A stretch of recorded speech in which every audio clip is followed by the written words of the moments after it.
Hey, welcome to Guitar Knobs, the guitars, gear, noise, and nonsense podcast, hosted today by these knobs.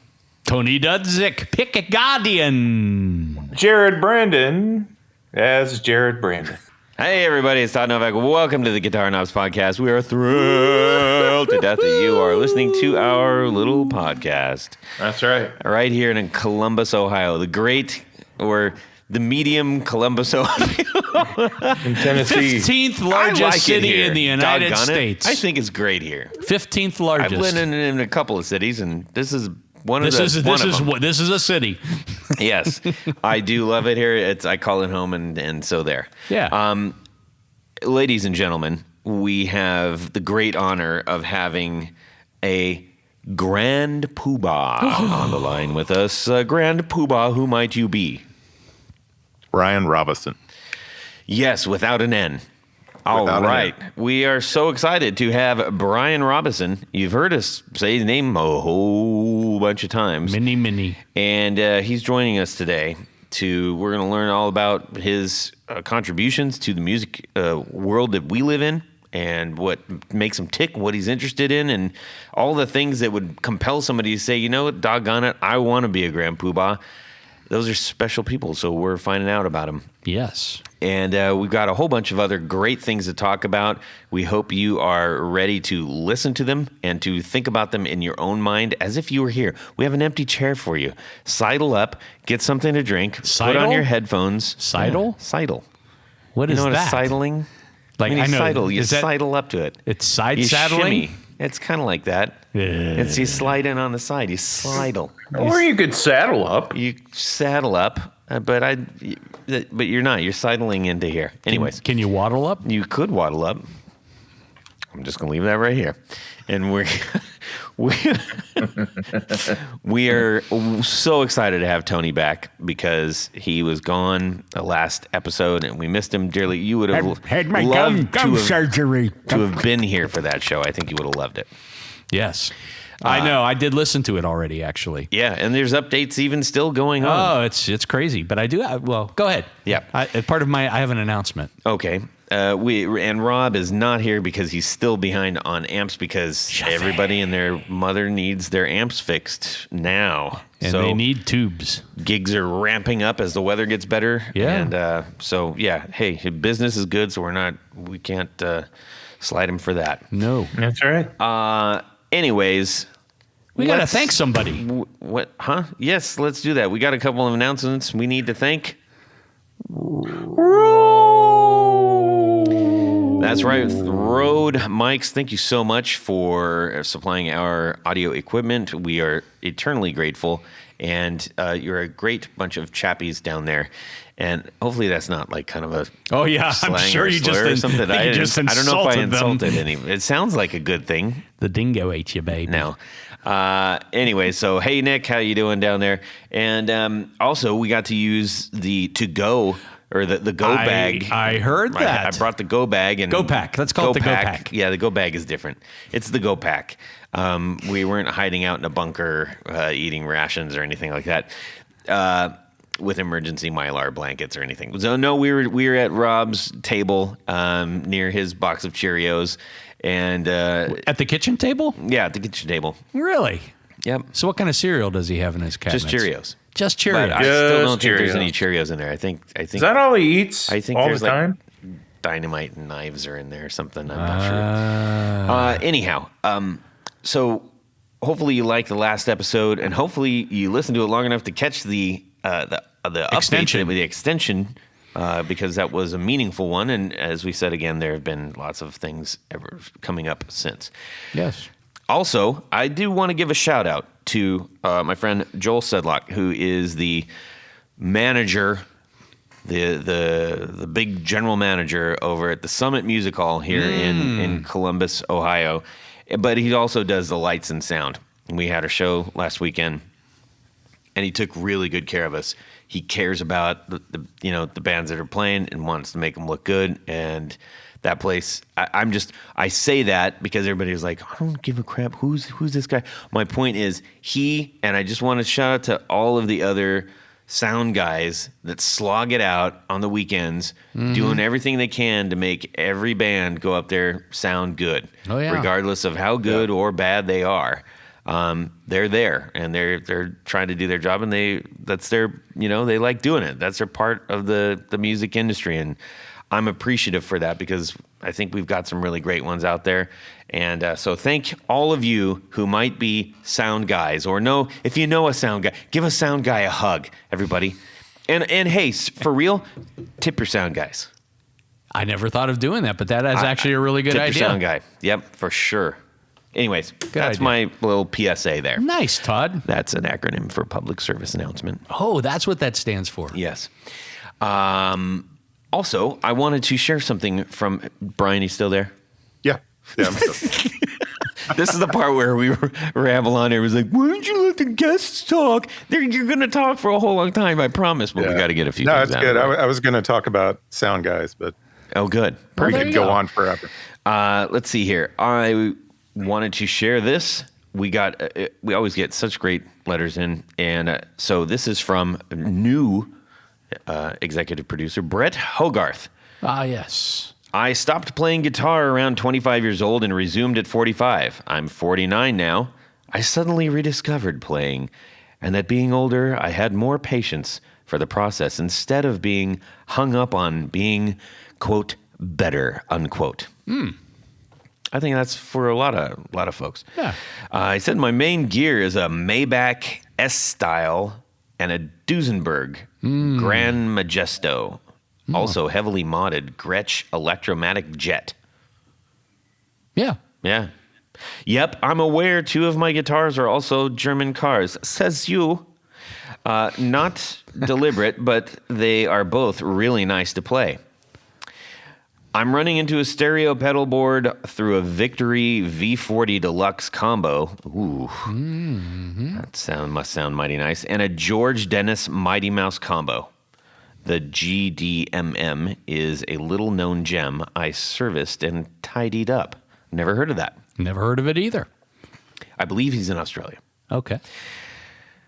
Not George Dennis. Well, maybe George Dennis is in Australia. I don't know anything about that. So is Rode. Someone else should look that up. Look that up while I'm talking, everybody. Okay. At home, I run the board through a Walrus Audio ACS1 to monitors or headphones for my neighbor's benefit.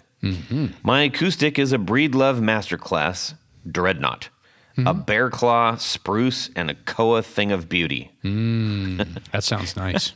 That sounds like a box of donuts. Favorite part of the show, all of it. 4 on the Floor is a great way to get the guests involved. That's coming up for you, Brian. I promise we're going to get you really involved. It's going to be great. Who's the guest? Brian Robison. Oh, okay. Yes.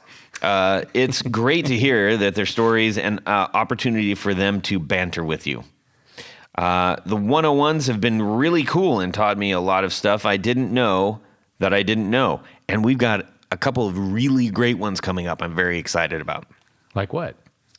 I talked about that on the last show, Tony. You should listen to it.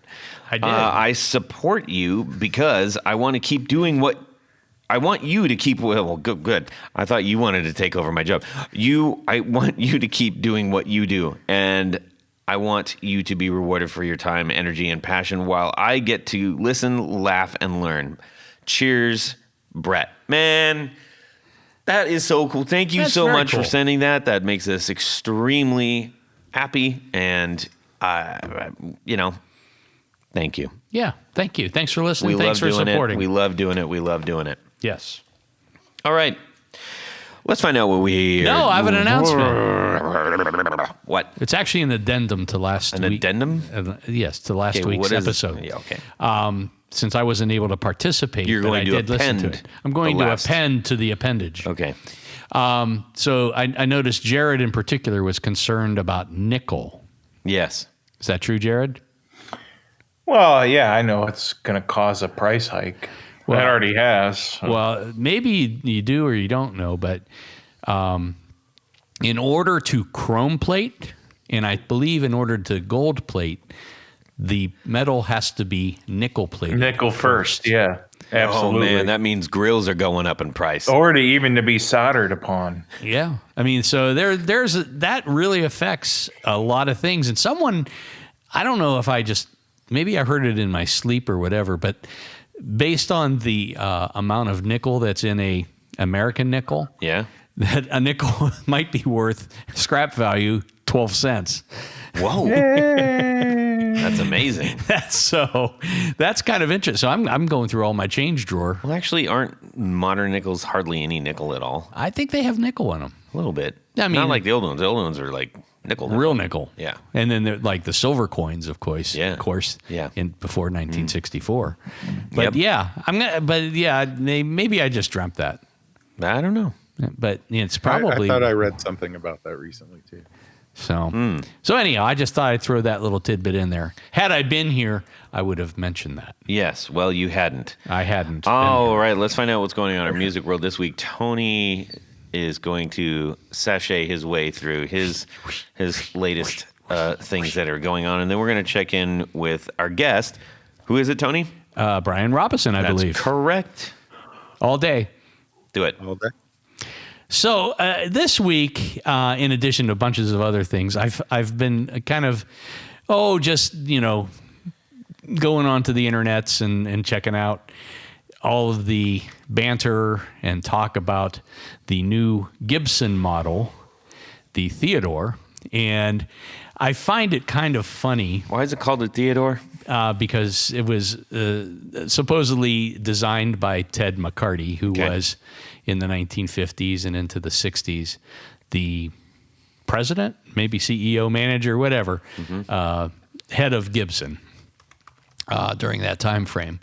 And, during his reign, the Flying V came out, Explorer came out, Les Paul came out. So, he's often credited for being the kind of mastermind behind all of those now iconic models. At the time, not so iconic. There's stories of. Well, you were there. I was not there. I wasn't quite born yet. But there was talk of dealers buying Flying Vs and Explorers and putting them in their windows to attract attention. There was one story of a V that was actually hung outside as part of a sign to point people into the store. Wow. Just imagine that. And so at the time they weren't wildly popular. But apparently this newest model that Gibson just released is kind of a tulip-shaped body. It's a symmetrical body. And it's funny because, people are so fickle because they bitch and moan that Gibson never comes out with a new model. And then when Gibson comes out with a new model, they bitch and moan because they don't like it, because it's not traditional or whatever. So there's just no pleasing some people. Now, I'll go on the record. Are people upset because it is like it looks like a throwback design. So Well, it's a total throwback design. And it resembles some other models that have been produced over the years. Sure. But I just find it somewhat humorous that you just really can't please some people. Yeah. I'll go on the record as saying I think it's kind of a cool design. My only issue is with the headstock. Well, you like that 60s style guitars, right? Yeah, I mean, to me, it's almost slightly reminiscent of like what Rickenbacker did. They had a series of tulip guitars that came out in the late 50s as well. So I think, then going into that, into the later 60s, into the 70s, a lot of harmonies and there's other models that came out. That's what it looks like to me. Yeah. And I think I'd even, somebody had sent me a copy of that. I said, well, it kind of reminds me of the Tokai Talbot. Now the Talbot is a little more carved and everything, but it's similar in design. Well, my only issue with it is the headstock just doesn't work for me. They put an Explorer hockey stick headstock on it, and since it's a symmetrical body, I'm thinking that something like a Flying V headstock, which goes to a point, would be better, or something even that comes goes along with the body. Now, the sketch that I saw a picture of, does have a It looks a little 6 in different. line. It's like, hey, Jared, are you there, Jared? Yeah, it does. It back looks up off the mic. Oh shit! I'm sorry. No. So the carve that on the original drawing, I saw the original drawing at Gibson. Obviously, it did look different than the actual hockey stick. Yeah, I mean, it actually looks like the headstock that's on the Talbot, if the Tokai Talbot. And but no, I think it's cool, and I applaud Gibson for coming out with something new. I'm a little unhappy that dealers bought all these things, and pretty much nobody else is supposed to get it. Well, I think they just bought them and they're They out didn't of make. stock. So they didn't make a that lot many. of them. Yeah, they didn't make that many, and they sold them all to the dealers. Yeah. So maybe, who knows? If patterns follow, maybe they'll release a more affordable Like an Epiphone Epiphone version. Yeah, there you go. Which I would be picked very one cool. up. I was at their launch party. Wait, actually. when you picked one up, you mean you bought one? No, He lifted Oh, one. you lifted. that's a fair question. though. How's the playability? It's fantastic. It's one of the lightest Gibsons ever made. Interesting. So it's super light. You could have it on your shoulder all night long. It's a very simple design, yes, and a lot of people make fun of it, and they're having a lot of fun with it. It's just low hanging fruit, but Yeah. I understand why. I understand why Matt had this developed, and I respect him for having the gumption to do it and the way he did it. I agree, and I think it's cool that they're trying some of these things. So I think at some point, I'm sure there's other models that were discussed and maybe tossed around a little bit. Maybe they Who can knows come up with some. what's yet to come? Yes. Maybe they're found a new box of archive stuff, and maybe there's some amazing designs that await us. Yes. Very cool. Brian, how about yourself? Okay. Let's see. Well, so I just got a disaster area smart clock Huh? Oh yeah, and yeah, added yeah. that to my board. It's a tap tempo pedal that you can use to like MIDI control and things. So I've got 2 delay pedals in my current board for some reason, and I thought it'd be cool to be able to synchronize both of them. So You have 2 because 1 is never enough. it's true. I mean, well, they're different. I like different flavors of things, right? Yeah. So, Yeah. Won't So they I cancel have each a- other out? yeah. So I have a Strymon Volante.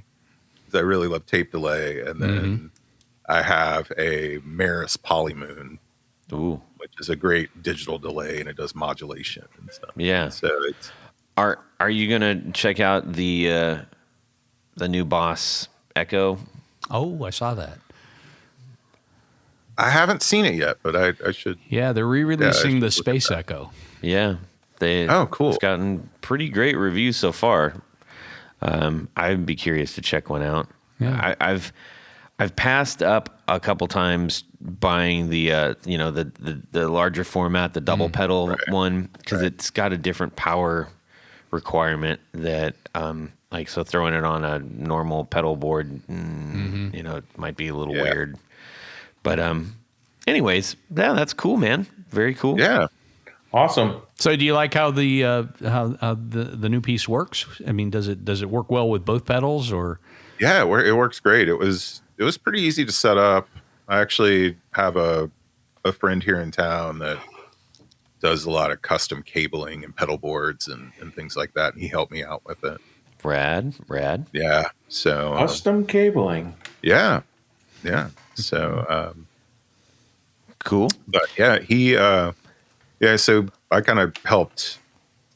Well, I picked everything out, and then he kind of helped me figure out the routing and things like that. So Right. That's half the battle. yeah. For sure. All right, Jared, what's going on in your music world? So Same thing goes for you.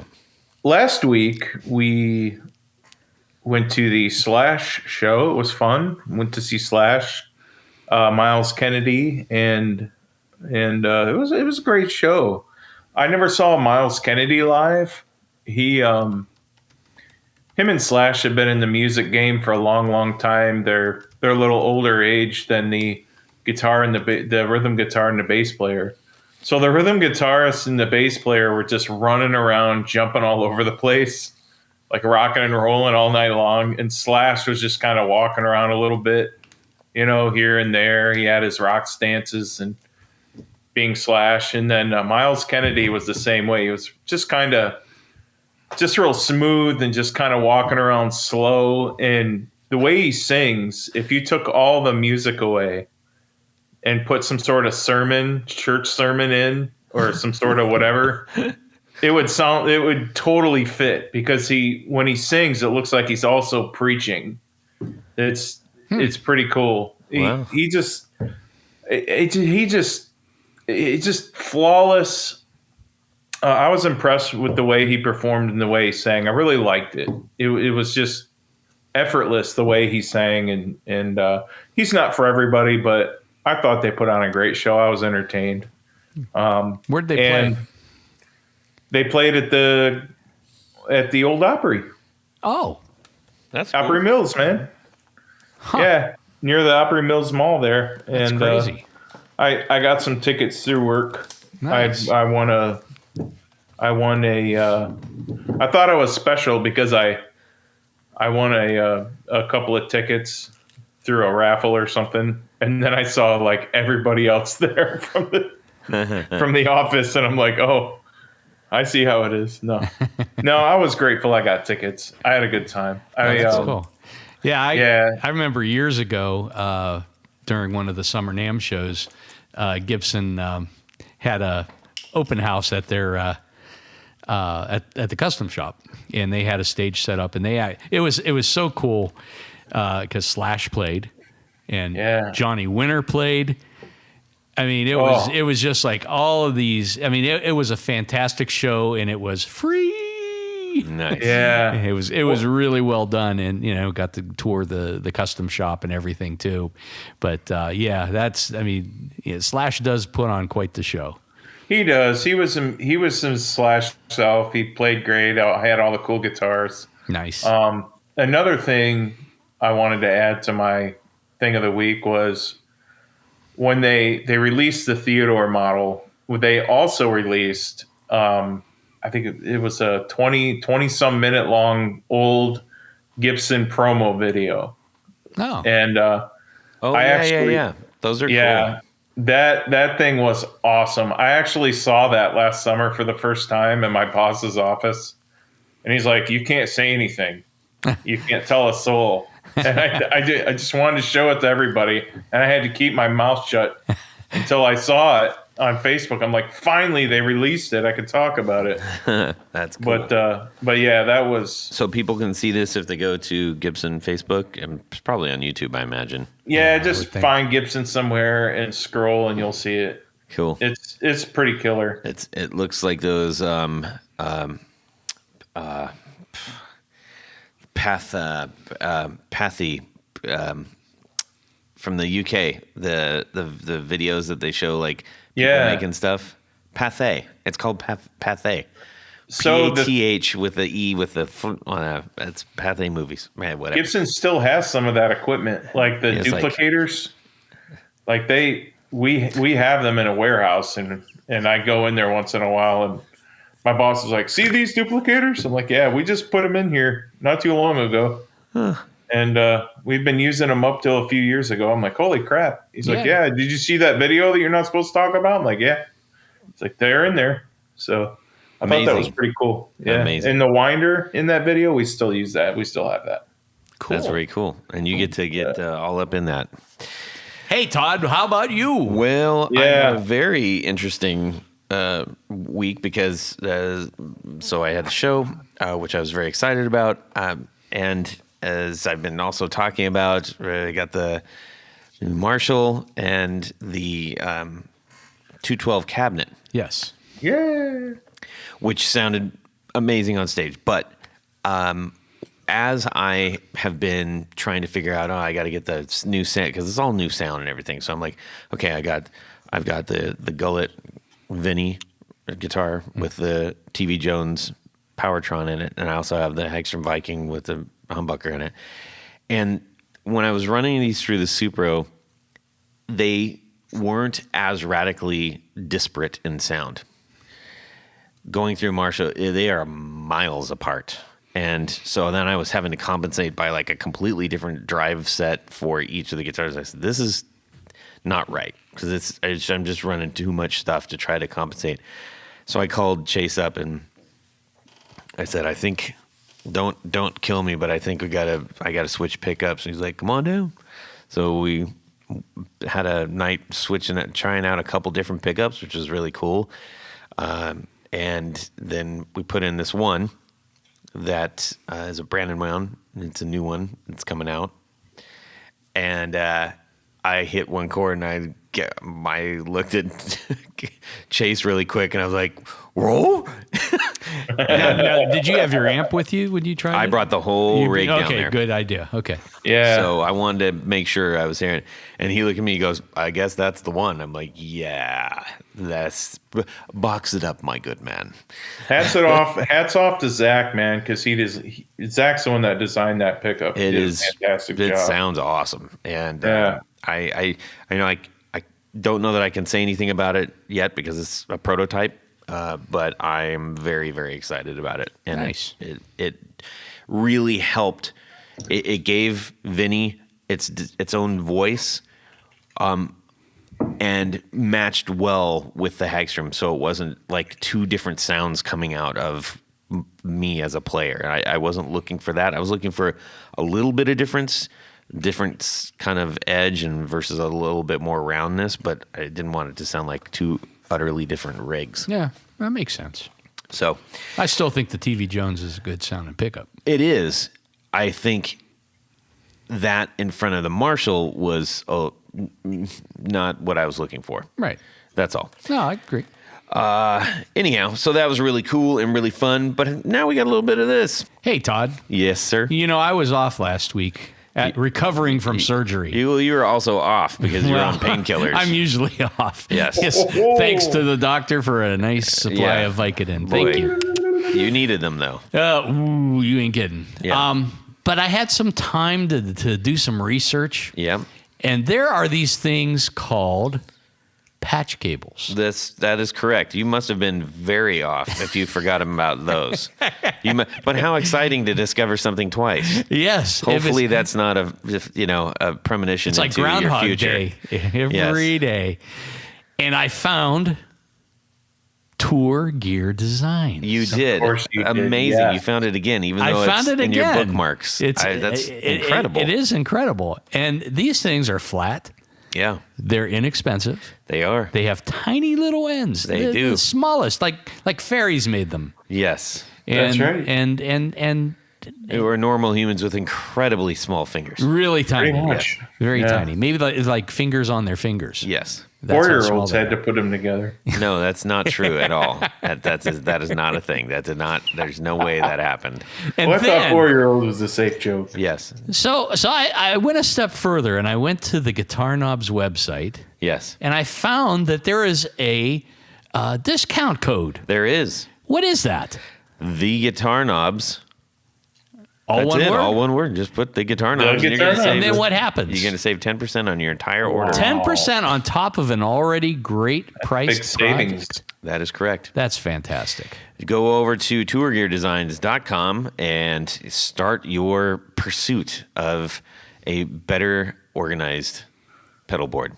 That Yes. should be the thing. That's they should put that up there. No spaghetti. Yeah, no spaghetti. I know spaghetti. No spaghetti. All right. Thank you, Tour Gear Designs, for making a great product and also for sponsoring the 4 on the floor. Jared? Let me get a little bit of this. Is that too loud? Too clippy? 1, 2, 3. 4 on the floor. All right, Bryan Robison, why don't you give us your 4 on the floor? Okay, so I'm going to do this in pedal chain order. I have to have a fuzz first thing. Just I'm a big fuzz fan. Do you put that in front of your tuner or after your tuner or In front of the tuner. okay? So my current board, I have a buffer on the front, but I have the fuzz in front of the buffer. Ah, that makes sense. Yeah. So what type of weaponry do you have for your fuzz?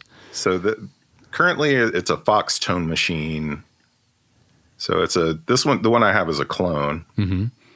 It's not an OG. I had a friend back in college who, this was in the mid 90s, had just this terrific pedal collection. He was one of the people that kind of got me into pedals, and he had a Fox tone machine and I really liked it. And I was always borrowing it and using it. Nice. So I had a friend of mine build one for me a few years ago, and it hasn't left my board since I put it on there. Now, is it totally stock like a Fox tone machine, or there's no, this one's modded, so you can change the diodes on it. So you can change the clipping, and you can take out the tone stack if you want to. So Oh, that's cool. Like little toggles and stuff like that. yeah, it's got a couple of toggles, and it's got an octave foot switch on it. Wow. I've never played one of those. I've kind of always wanted to, but I have not yet. Maybe I shall someday. Maybe I shall. So what is the first of all, what kind of amp are you running through? So just so we can kind of understand what this might sound like. Yeah, so I've got a Princeton Reverb. Okay. And I also have a Vox AC-15 that I've had for a long time. Okay. So a little on the bright side of things. Cool. So tonally, what does that Fox give you? It's just one of those real classic kind of fuzzes. I find them pretty dynamic too. I mean, you can get them really thick and kind of woolly, but they don't collapse, kind of like a Big Muff does. Yeah. Where you kind of get that volume drop, you still retain a lot of the volume with the tone machine. And then if you turn the tone knob up, just gets real raw, wide open. I might like this. It sounds like something I would like, because I'm not a fan of, I shouldn't say I'm not a fan of, I like hearing it in other people's music, but for me and my playing, just a regular kind of muff doesn't do anything for me. It just sounds a little too woolly and mushy. So if I do have things that are muff related, that it usually has got some sort of modification or ability to make it do more things. Nice. Right.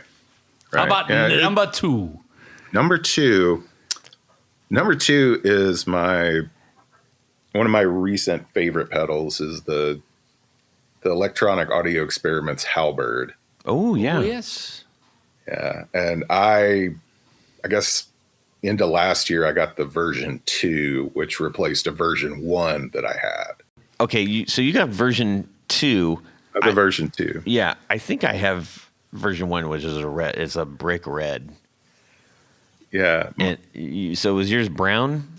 Yeah, the current one's brown. Yeah. Okay. Yeah. It's a smaller enclosure too. And yes. It has an extra switch on it, and I think he changed from a germanium to a silicon too in the clipping section. Yeah, I like that idea, because if you, to your point of having a like germanium fuzz or something in front of the buffer, at a certain point, it's like, how many pedals do you put in front of the buffer, and is that buffer even doing anything at that point, because it's so far down the chain. Yeah. I was really drawn to the Halberd too, just based on, I guess, like John's description of it when he first released it, because I think he said it sounded reminiscent of a cross between Drive Like Jehu and Neil Young. Yeah, and that's what it is. Yeah, there's a real. It's like you can push it to a point that it sounds like in heavy, but not in a big, spiky, fuzzy way. It just sounds Right. like literally heavier metals rather than. And I don't mean heavy. This is a terrible. What am I? But Boy, you are just full of words today. I am. It's like a blocky kind of overdrive. Yeah. It isn't like just like more of a clank. Right. Right. More of a clank than a fizz. Yeah, and that's what I like. I've always liked that kind of, just that thick kind of. Yeah, deep think sound. blacksmith, not buzzsaw. Right. Yeah, see? Yeah. Tony's giving me the stink eye. Like, oh, shut up, Novak. Well, I- we every time we mention John Snyder, Yes, we're we do have supposed to to drink. Drink. So, drink. Yeah. Hi, John. Now, do you use? I'm curious with that halberd. Do you tend to run it on the low side or the high side as far as like output? Usually on the low side. I tend to kind of stack my gain. I like having several gain stages. So I found the halberd and my tone machine clone kind of play well together. Nice. You can get some really cool sounds out of it. Yeah, that's cool. And that halberd does have quite a bit of dynamic tone shaping too. It does.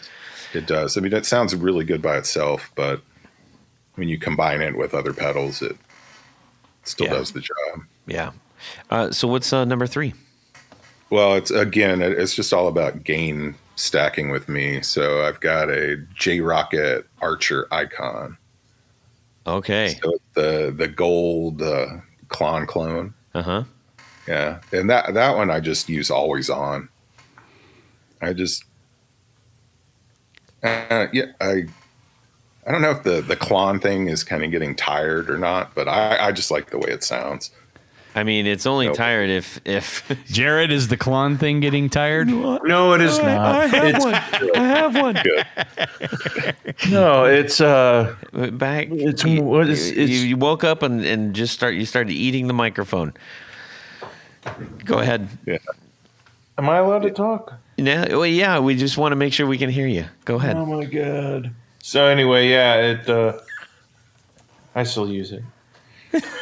Thanks. No, and seriously, no, it's not coming off the board. It's one of my favorite pedals, and it's not always on because I have mine turned up quite a bit. I really like the overdrive function of it, but it's a great boost pedal too if you just need a louder clean.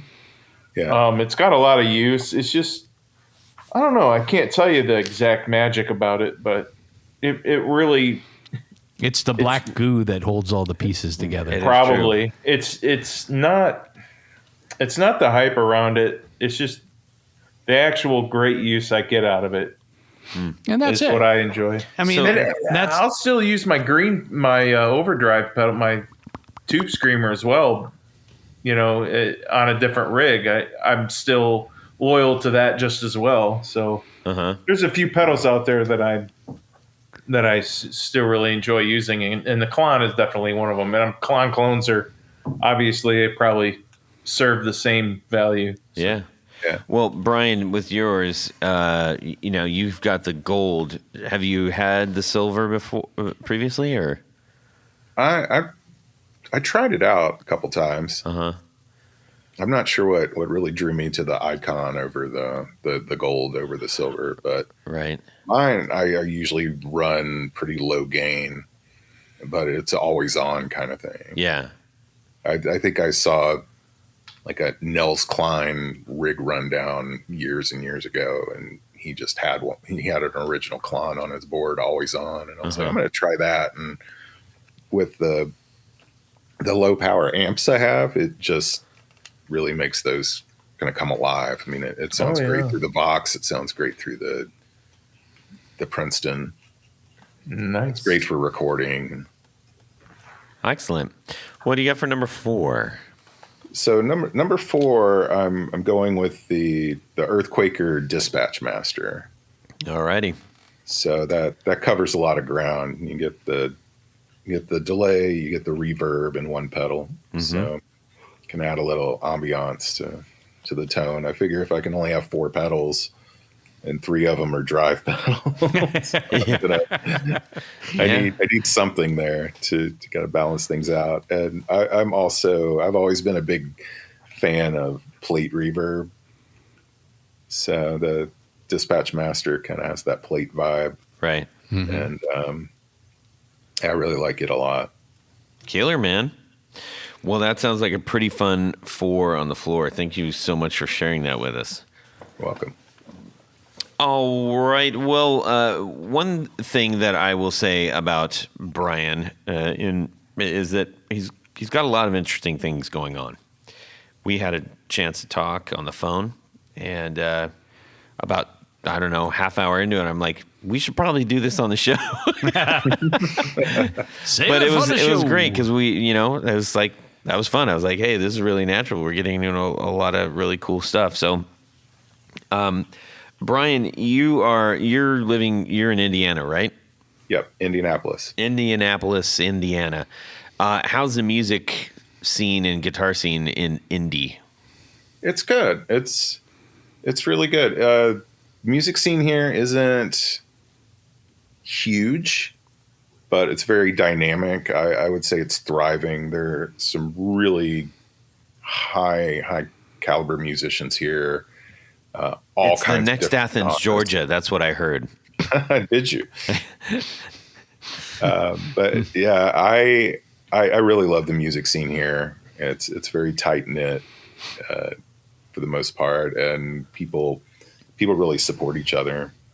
Excellent. Now, I would venture to guess if you love it that much, you might have got yourself involved in something. Can you tell us about how you did that?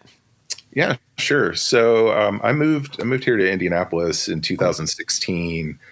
Didn't really know a lot of people. Didn't know much about the music scene here, and through meeting different people, and I found out about an organization that's been around. It's called Musical Family Tree, and I think it's about 16 or 17 years old now, but the mission behind it's a nonprofit. The mission behind it is to basically promote and spread Indiana music, and going back to the early days, like Wes Montgomery, and going through like Michael Jackson and Babyface, and even on to current artists. And so I volunteer and serve on the board, Musical Family Tree, and we have a music archive on our website, and we have a weekly radio show.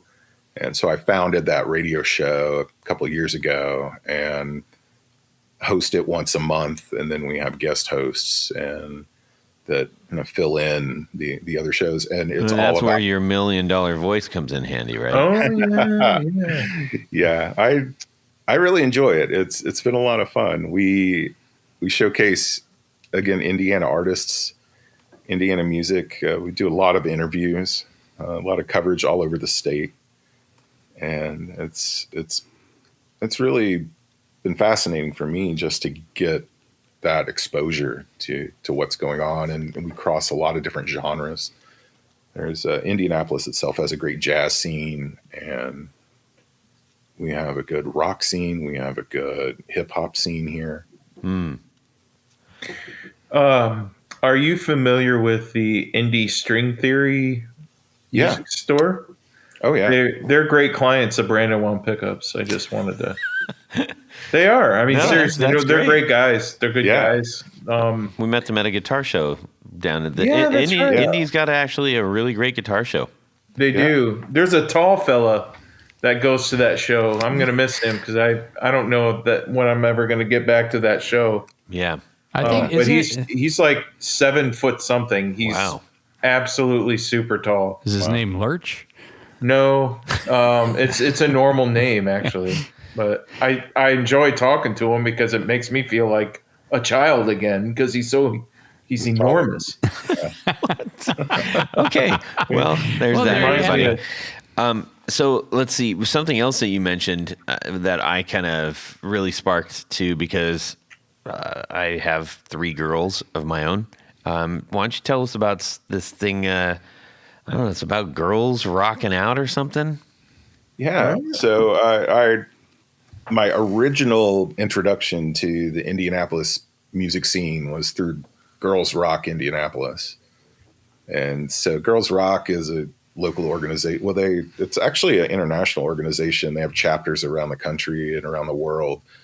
And they host girls rock camps in the summertime where girls from elementary school to high school can participate and learn instruments and write form bands and write songs. And it's an incredible organization. My wife was a volunteer when we lived in Austin, and when we moved to Indianapolis, we went to one of their showcases, and I met a few people there and started talking to them, and they sent out a call for volunteers, and they needed some people for their gear committee. And I'm a gear nerd and like to tune guitars and set up guitars and stuff like that. So I've been a volunteer with them for the last few years, and it's been a lot of fun.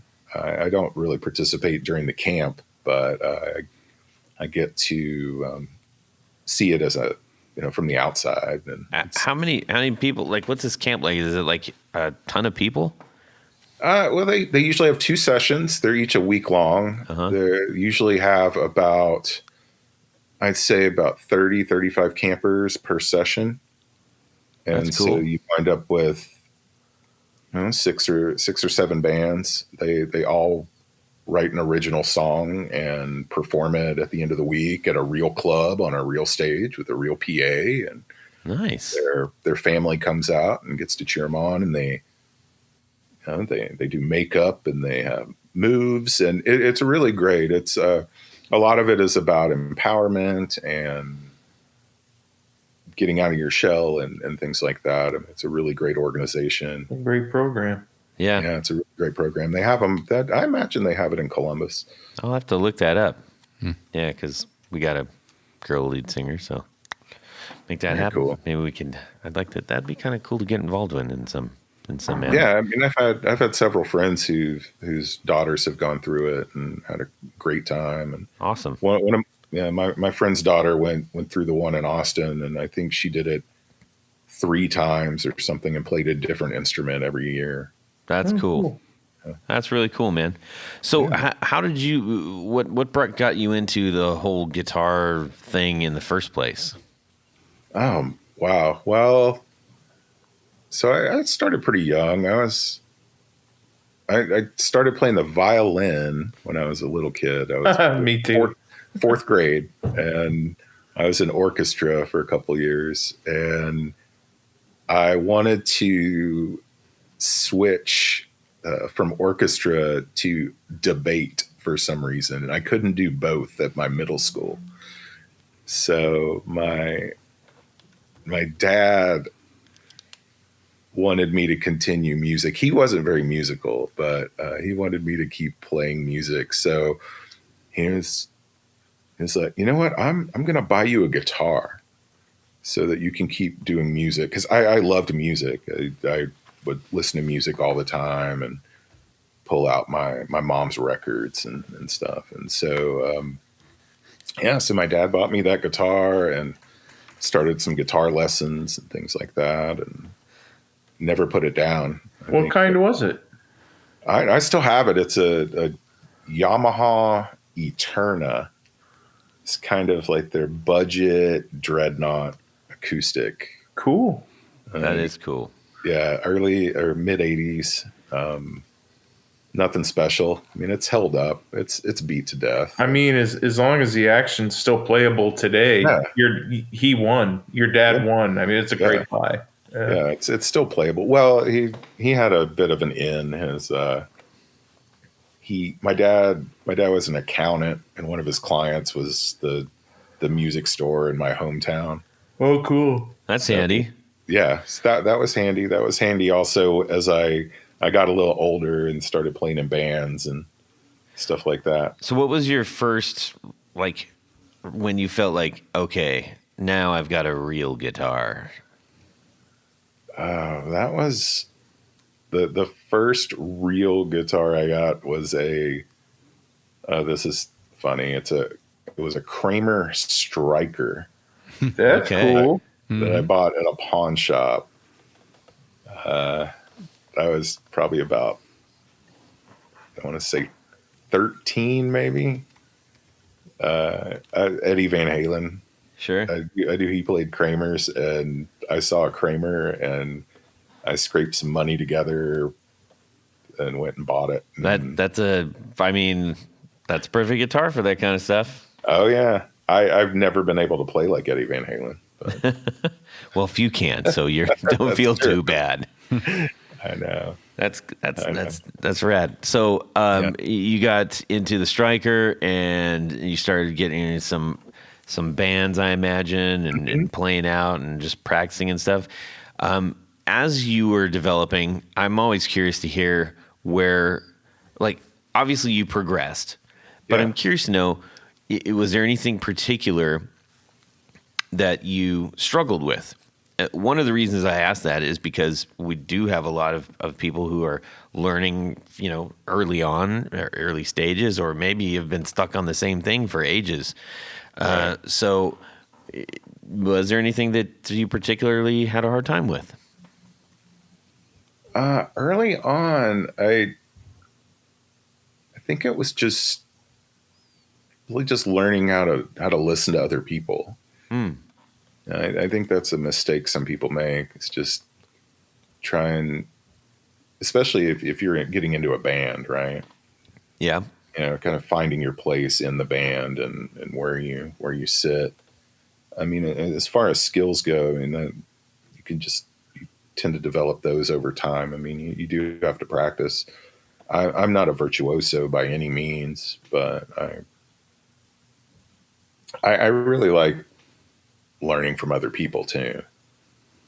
So it's like, how did you do that? Or let me deconstruct that. Or I think it's a lot different nowadays than it was, when I started learning back in the 80s, right? Because we had, I mean, I had a couple of guitar books early on, Mel Bay. Mel Bay and such yes. that were, but those were printed in the 60s. Yeah. So, Well, most of us did learn to play in the 80s. Oh, yeah. We probably learned in the 60s. yeah. But, now with things like YouTube and, the guitar websites and all the online lessons you can take. And, I think the biggest thing is, though, just to never stop learning, right? Yeah. I still take guitar lessons. I've taken guitar lessons recently. That's cool. Nice. Yeah, I also remember, trading licks with your friends. You get together, and before internet and all that, you would, go hang. Hey, you play? I heard you play guitar. Like, yeah, man, I did. Like, let's jam sometime. And jam meant like teach each other the licks, Right. Yeah. That's a retrospect. It was a lot of fun, man. Yeah. I mean, that's how I really, really kind of learned, I think, is we would show each other songs, and there was a time when I was in high school, like I had a band, and then some friends of mine had another band, and we would show each other songs and try not to play the same song if we were playing the same gig together.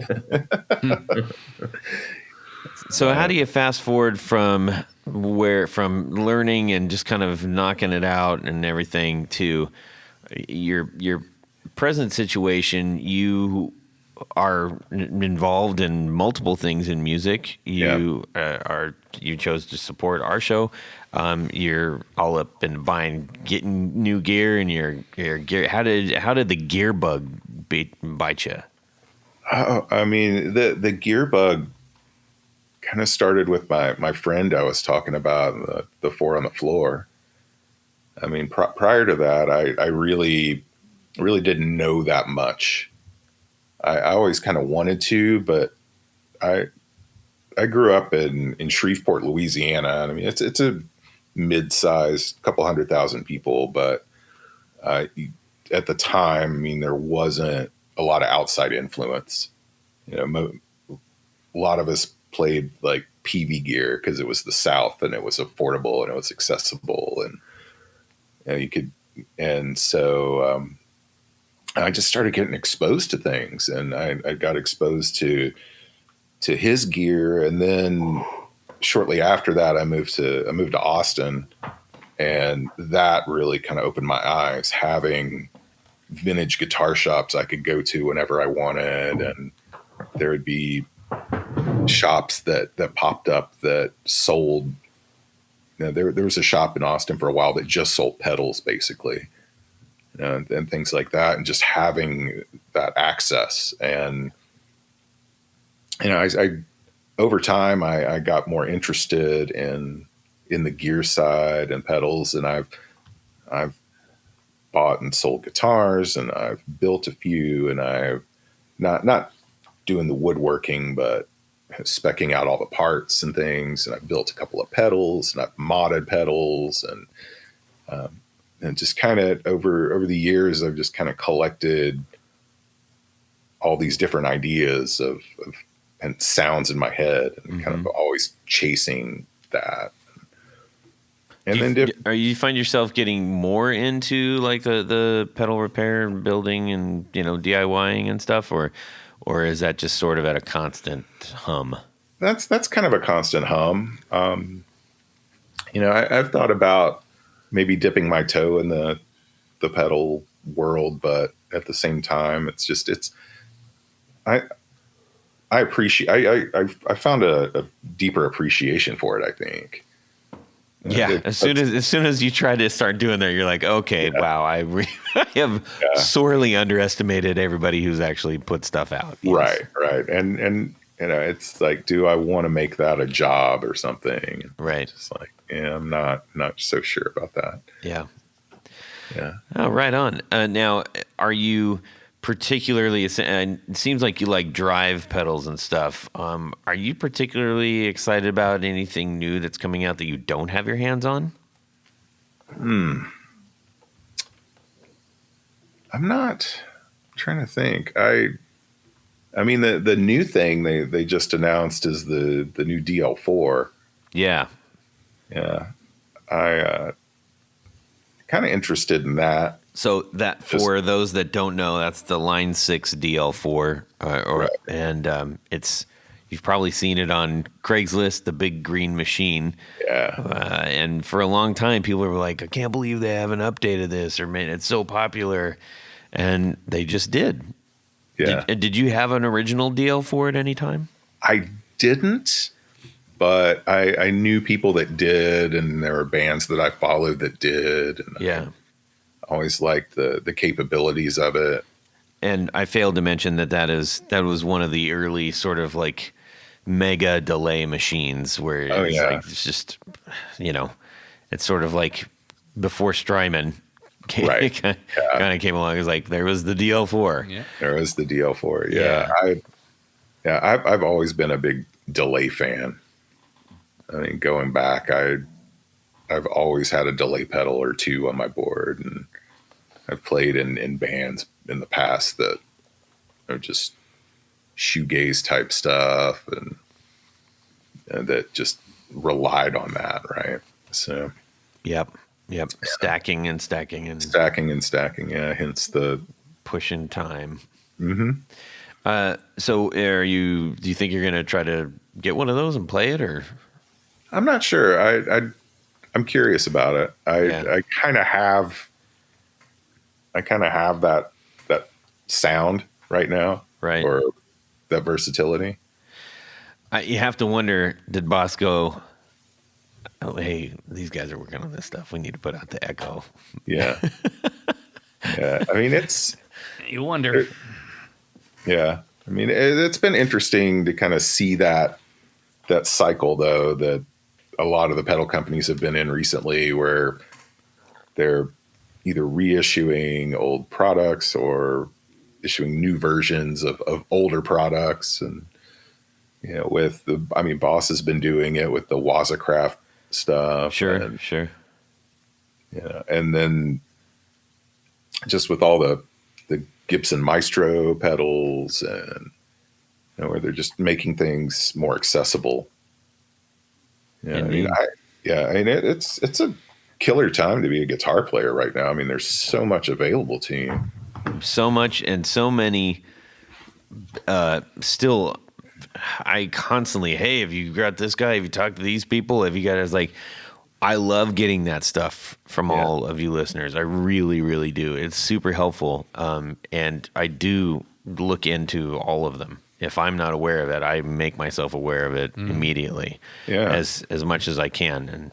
And not everybody wants, feels like that they can come on the show. I'm always surprised by that, because if you're doing it, if you're making stuff and there's some interest, I think a lot of people feel like they kind of have almost I don't want to say it's not quite imposter syndrome, but they don't feel like they've established themselves enough to be in the same group. And that's right. Everybody starts somewhere. Everybody does. And so I don't know. Well, I mean, that's one of the reasons I support the show. I mean, I've been listening to the podcast for a really long time, and it's exposed me to so many products and so many different sounds. I mean, I have several pedals that I've purchased as a result of hearing interviews or just hearing about them on the show. Awesome. And it's been great for me, and especially over the last couple of years, not being able to perform. I kind of go through these. I've always gone through these cycles where you get too busy performing and things, and you just kind of put the brakes on changing things and buying things, and then you get a little bit of a lull, and you go through, I got to redo my whole board or get a whole bunch of new gear. Or you completely change your amp sound. Yeah, you change your amp sound. I've done so. I have done so much of that the last 2 years. It's fun. It love is this so stuff. much fun, and it's reversible. It is reversible. Yeah. I've built a couple of guitars. I had my amp totally rewired. Wow. So what kind of guitars did you build? So one of them is a Jazz Blaster. Okay. Oh, yeah. So I actually, through Indie String Theory, and I found out about a builder here in Indiana, in Muncie, who goes by Partscaster Concierge. Yeah. Mm-hmm. And he builds guitar bodies, and he does it by spec. So reached out to him. I kind of had this idea for a Jazz Master, but I wanted it to kind of be a little bit like a kind of a Travis Bean kind of vibe. So he did a really killer job on it. He built the body for me. It's a piece of rainbow poplar. So it was apparently struck by lightning. So he did an epoxy resin kind of pour on the parts that had burned out, and it's got these kind of lightning streaks in the wood. Oh, that sounds cool. Then he did a partial German carve on part of it. So it's really unique. And I kind of did it as an homage to Lee Ronaldo. Mm-hmm. A buddy of mine had the coveted Lee Ronaldo Jazz Master. I was playing in a band with him in Austin, and I really love that guitar. And you can't get those anymore. I mean, they're just astronomically expensive for what they are, and they're really hard to find. And I've always liked wide range humbuckers, so Oh, that's right. So because they also did the Thurston Moore. Yeah, they did the too. Thurston. So yeah.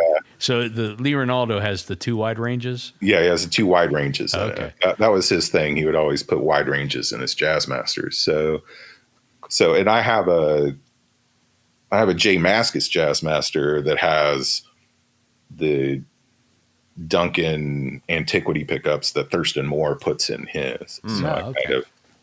But you got the Sonic Youths covered. So I got the Sonic Youth covered. Yeah. So and big shout out to Partscaster Concierge. Oh yeah, Gary totally. Cooper supported us for a long time, and actually donated a bunch of hoodies and stuff that we gave away to our patrons. So we love that stuff. Very P.S. cool. If you have stuff that you want to get in the hands of our listeners, please let us know.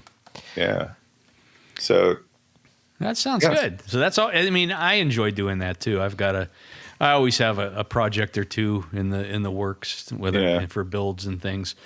And I'm not a great builder by any stretch, but there are some things that I like to experiment with, and I do. And most of the time they work out okay, but sometimes they don't. Yeah. Well, you made a bathtub out of soap, which is really weird. Well, the beauty of that is you don't need additional soap. Anyways, well, Bryan, it's always fun to learn about the people that are around us, learn about our neighbors and supporters and people that are active in the community and people that comment on our posts and say, oh, that's awesome and cool, I love that, or why don't you do this? It's nice to have those interactions digitally, but when you get to sit down and talk with somebody about something you're passionate about as well, it's always, I love that, and it's rewarding. But right now, I would like to say, you have the floor if you would like to share anything with the guitar world who is listening right now. Music has been a really, really important part of my life for as long as I can remember. I mean, and the reason that I'm active in girls rock, indie, and musical family tree and such is just to share the joy that I get out of music, out of listening to it and performing it and collecting gear and learning about gear and things. Is just it helps me as a person, and I think it's great what you're doing with your show, with what the builders that you showcase are doing with the show, and everybody else that has stories to tell about it. I mean, music is one of those things that, to me, is universal. It lifts you up when you're down. It's a way of mellowing you out when you get a little uptight, and it's just a great kind of equalizer, I think. Yeah. Especially through the crazy times we've had the last few years. For sure. Well, thank you for sharing all of your thoughts and hopes and dreams and wishes and everything like that. And more importantly, thanks for supporting the podcast. We really, really do appreciate it. That's right. For sure. You're so welcome. All right, we're going to transition. We're gonna grab the keys off of the little. I got to get gas in the El Camino. The little Marshall key holder with the plugs thing, that you can get out there. Yeah, we're gonna grab the keys from that and hop in the El Camino and buzz on over by Jared's house. And we're gonna stick. Bryan, you get to ride in the back this time. I'm riding shotgun. Gotcha. Jared. Yes, ladies and gentlemen, it's come to the time of the show where we get to play a little game. It's called Would You Rather?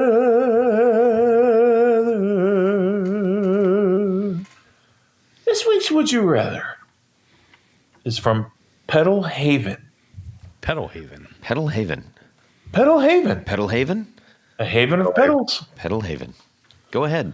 So your rig breaks 10 minutes. Wait, what?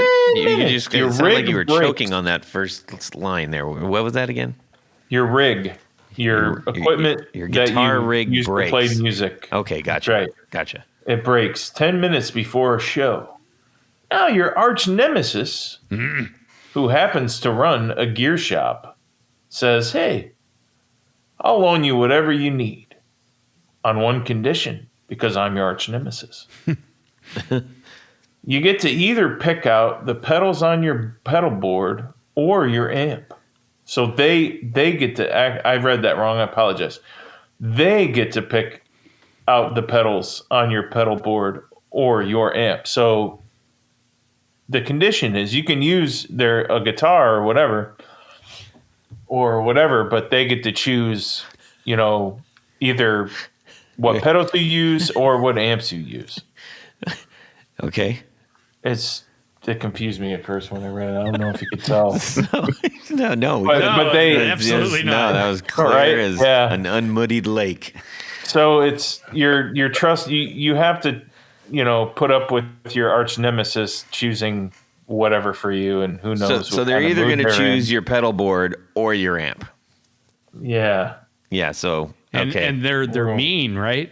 They're They're mean because you don't get along. So they could really. That's why your nemesis. They could really screw you over. They could. Either way. So what are you going to chance? Your effects or your amp?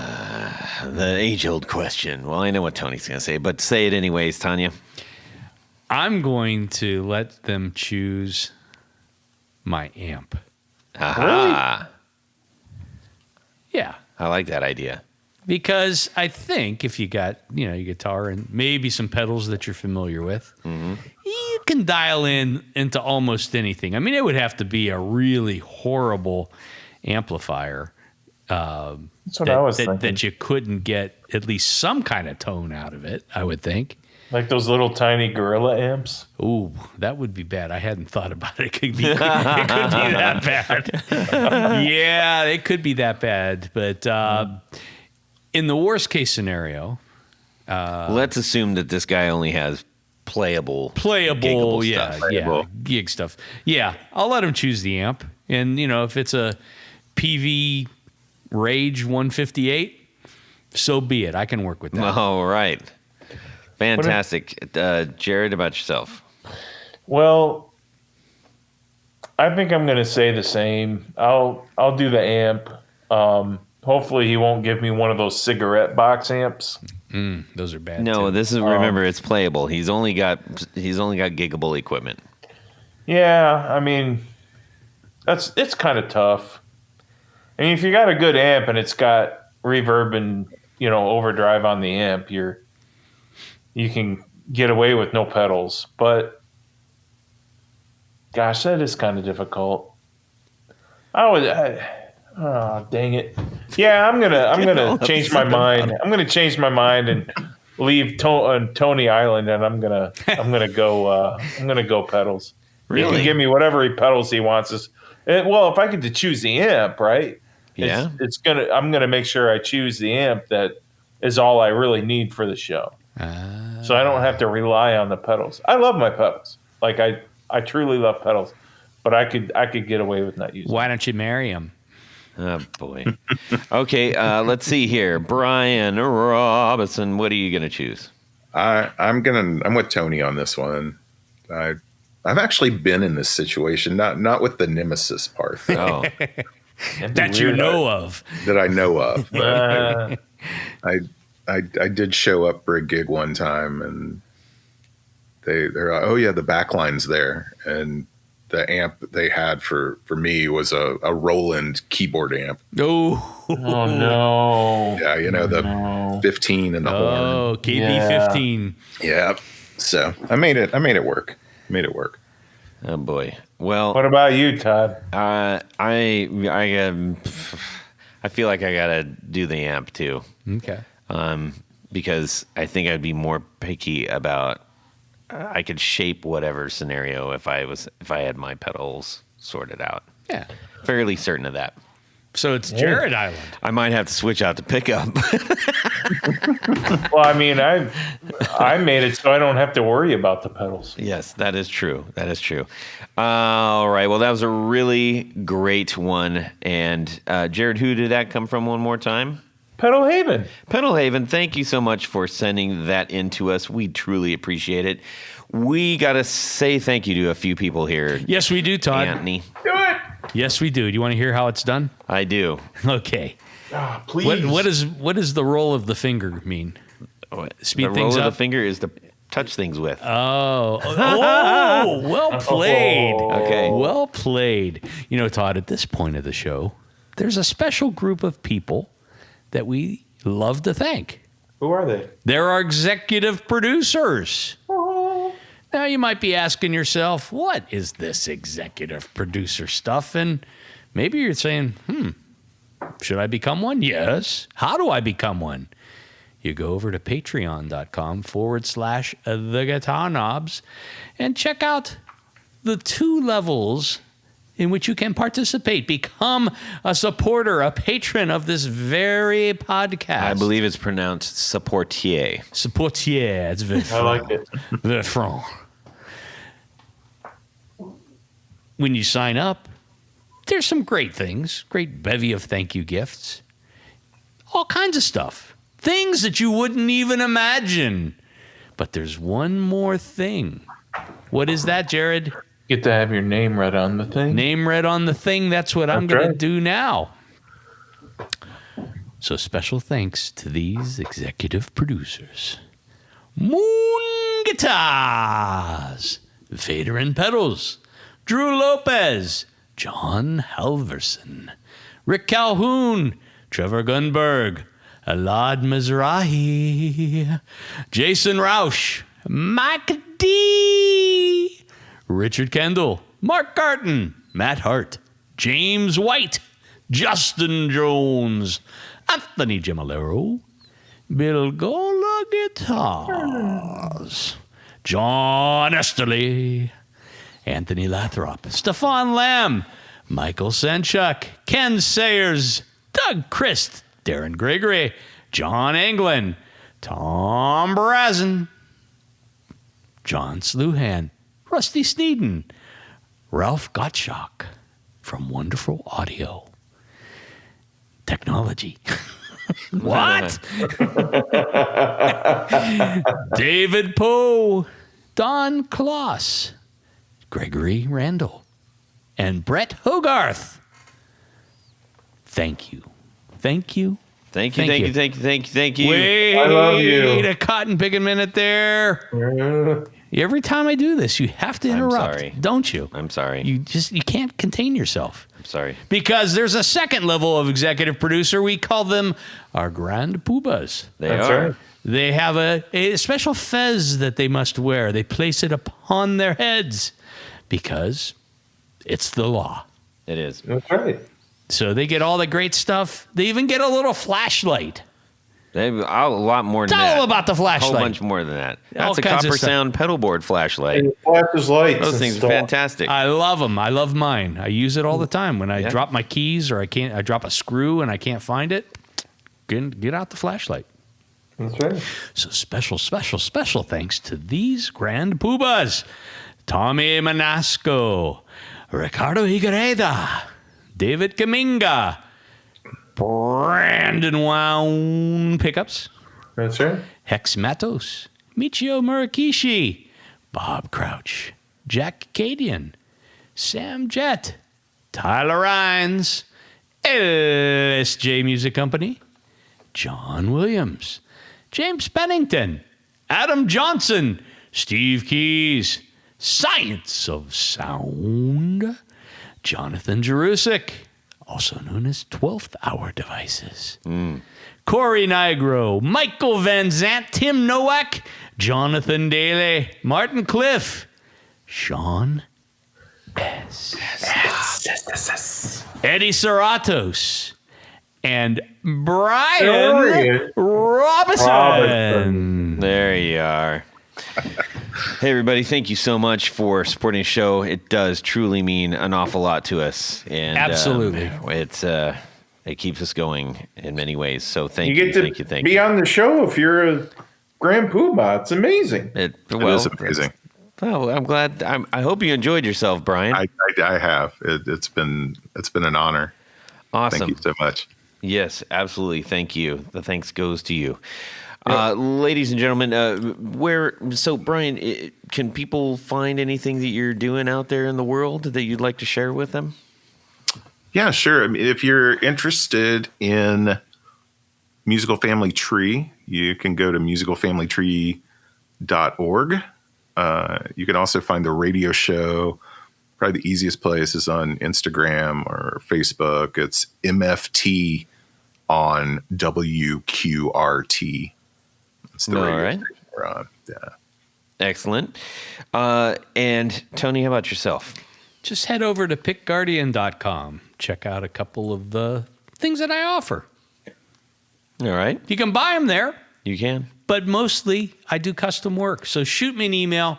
Let me know what you want, what you need, what you really, really want. You know what I think a lot of people would want is that stuff that Chase just got from you. Oh, yes, the celluloid acetate. Yes, and it looks like Dalmatian, except it's not made from Dalmatians. No, it's made from 101 Dalmatians. Yeah, it does look like that. No. So that's the Dalmatian or leopard tortoise, however you want it. Like, Yeah, but it's white when and you black. It looks Yeah. awesome. So interestingly, I get that material from a company in Austin, Texas. They cast this, celluloid acetate, which is used like for eyeglasses. That's the most common use for it now.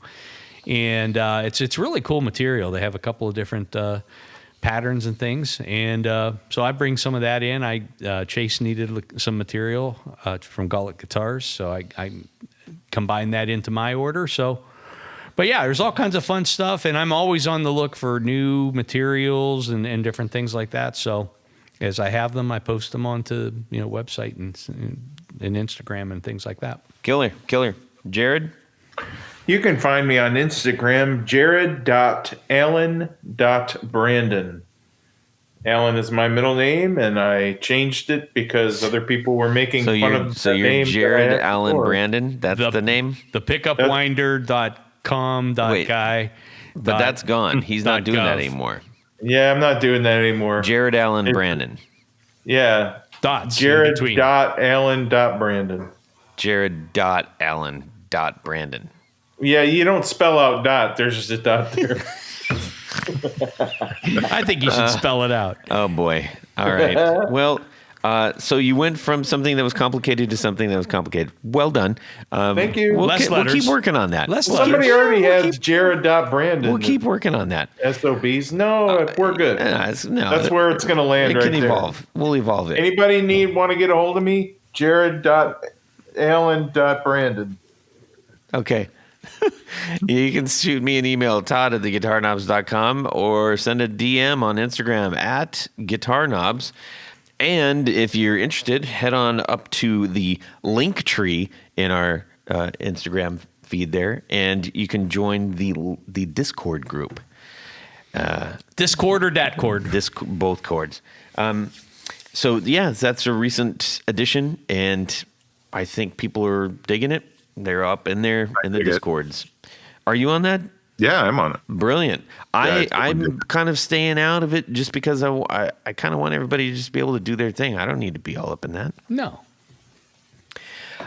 All right. I also want to give a shout out to my band, The Valentinos. You can go listen to us on Spotify and everywhere else that you can get digital music. The Valentinos.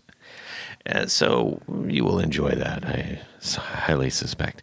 Anyways, all right. Thank you so much to Bryan Robison for joining us tonight. It was a pleasure having you, and it's an honor having you as a supporter. Thanks so much, y'all. You are welcome. Loved it. Everybody have a fantastic Guitar Week. And what do we do here? What do we ask our people? Subscribe. All right. That'll work. Thanks, everybody. Sean and I just did a little fun video thing. I don't care. Yeah. All right. Hey, everybody. This is Todd Novak. Novak? Yeah. What the hell? Everybody. I can't even say my own name. It's Todd Okay. Novak. Okay. There's Tony. He hasn't been on a microphone in like 2 weeks, so he's in my car. Get it all out, Tony. Why are my fingers so cold? I don't know. Hey, how'd I do on the thing? On what thing? The thing that you do that you take forever to do. You suck. I know. You do it better. You're an I amateur. freely acknowledge You're that. an amateur. Come on. They're always after me, Lucky Charms. Yeah, I don't think he's Irish. No. Are you Irish? Warming up. Warming up. Let me I see. think Mr. Robison has the best radio voice on this podcast. Slam it the whole time. back here from now on. How's that sound? No, Is that yeah, better I've got for you you, Todd? managed. I got Is that better Oh. for you? Red rubber baby buggy bumpers. Red rubber baby buggy bumpers. Red rubber baby buggy bumpers. why? I hit the wrong thing, I think. That's why I can't control it. What do you mean you hit the wrong thing? I'm serious. I can't. It's too. It's not. Bryan Robison in the $1 Million Voice. What do we do on this here? There, Brian. Subscribe. Oh, Jared. Or Jared. You still want to do this, Brian? Definitely. Well, that's it for these knobs. Please visit our Patreon page at patreon.com/theguitarknobs. Visit our website at theguitarknobs.com for all of our past episodes, 4 on the Floor blog, and other good stuff. You can connect with us on social too at our Facebook page and share your gear and stories on our Facebook group. Also, be sure to check out our Instagram at Guitar Knobs. Catch you next time.